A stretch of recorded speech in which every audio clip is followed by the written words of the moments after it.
Good evening, my name is Cravison, and I'm speaking on behalf of my deceased father, William Cravison. This is really hard, because this is the first time I've been able to give voice to what I consider to be pretty much what we're talking about this evening, the type of injustices that go unnoticed. Basically, the area of concern that I want to represent is what happens when a family is faced with dealing with administrative staff, in particular discharge staff, that give you a list of instructions as to what's going to happen after you leave the hospital. In my father's particular case, he was discharged to a subacute facility, and the manner in which he got from point A to B, that in and of itself was a problem. He was transported in such a manner that when we specifically asked the individual who was in charge of coordinating his care to make sure his head was covered, make sure different things happened, they assured us over and over again it did not happen. So much so that the driver, the vehicle that he was in, fortunately at this time my father could speak, the person didn't know how to get to the next place. So my father had to help him in his state to figure out how to get him to the next facility. And just to give you a quick background, and it doesn't matter who it is, but this is a man who worked all his life, honorable, was a Philadelphia police officer, served in the military, was in the highest level of the state in terms of tax compensation, but it doesn't matter if he was XXX. We all deserve a quality healthcare experience.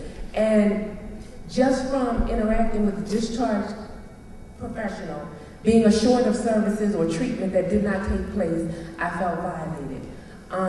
From being there before him, seeing him arrive, seeing the disarray that he was in, I'm upset and violated. To getting into the facility, and he was discharged needing wound vac services, and for people who don't know, when we have, well, this is a medical environment, but an open wound that needed to have a machine to help it close, and it needs special treatment on a regular basis. When you are discharged to subacute facilities, oftentimes there may not be people to address the specific concerns in that facility that you have. You have people who may be well at speaking English, may not. I would hate to go into how much they care because, again, you know, I don't want to pass judgment on the staff, but at the end of the day, my father was also diabetic and was not receiving that medicine. So what you have to understand, I'm 38 years old. I had my father my whole life, an intact home. To see him get ill at his, pretty much at the end of his life and not receive care, to be emotionally distraught and in crisis, and to be praying to God that there would be any professional around that would keep their word, that would assure him the services he needed. Everybody loves their loved one. And I just feel like it's just very emotional to see services be disconnected and for things not to kind of like, critical services not to connect. I mean, not getting your insulin, not having staff to take care of the wound vac, being in a facility where you don't know what's happening, trying to have family members around the clock to hold vigil when you work full time because you don't know what's going to happen, are all things that put your life in a complete upheaval and you're worried all day long. And I'm so sorry if I ramble and it was hard to follow the story,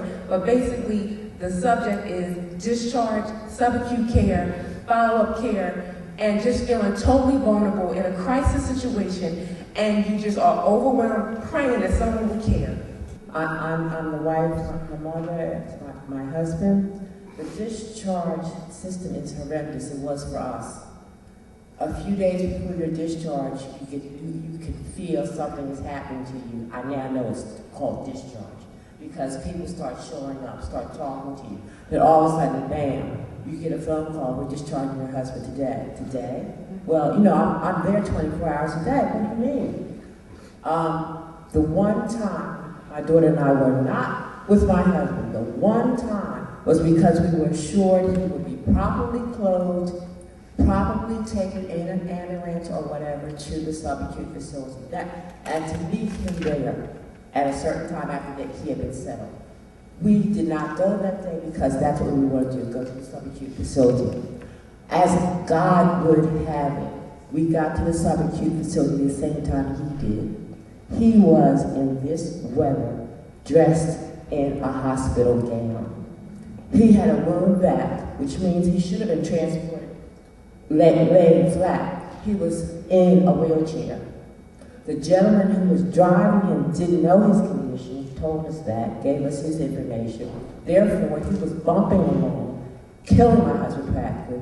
Because my husband could speak, he begged him and told him, if you drive slow, I'll tell you how to go, and I will have my wife and daughter give you $50 if you will please drive slow. So that's what discharge. First of all, I think there should be an advocate, a patient advocate that is with each person that's discharged. His discharge papers were not correct.